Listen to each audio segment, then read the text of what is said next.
तिकडे पीक कर्ज वाटपाच्या आकडेवारीनं राज्यातल्या राष्ट्रीयकृत बँकांची शेतकऱ्यांबाबतची उदासीनता पुन्हा एकदा उघड केली आहे। राज्य सरकारनं 64 लाख शेतकऱ्यांना कर्ज पुरवठा करण्याचं उद्दिष्ट ठेवलं होतं।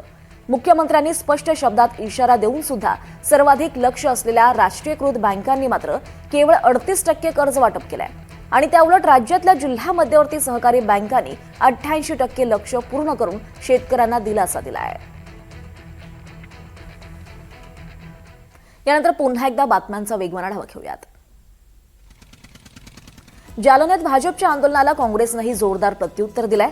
भाजपच्या आंदोलनानंतर काँग्रेसकडून गोमूत्र शिंपडून आंदोलनस्थळी स्वच्छता करण्यात आली। यावेळी काँग्रेस पदाधिकाऱ्यांनी भाजपवर जोरदार टीका केली आहे।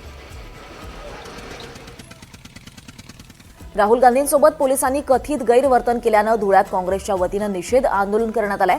महात्मा गांधींच्या पुतळ्यासमोर झालेल्या या आंदोलनात केंद्र सरकारविरोधात जोरदार घोषणाबाजी करण्यात आली आहे। आंदोलनात काँग्रेसचे पदाधिकारी, कार्यकर्ते आणि समर्थक मोठ्या संख्येनं सहभागी झाले। नांदेडमध्ये भाजपनं काँग्रेसच्या कार्यालयासमोर आंदोलन केलंय। यावेळी भाजप पदाधिकाऱ्यांनी घोषणाबाजी केल्यानंतर समोरून काँग्रेस पदाधिकाऱ्यांनीही घोषणाबाजीनं उत्तर दिलंय। त्यामुळे काही काळ तणावाचं वातावरण निर्माण झालं होतं।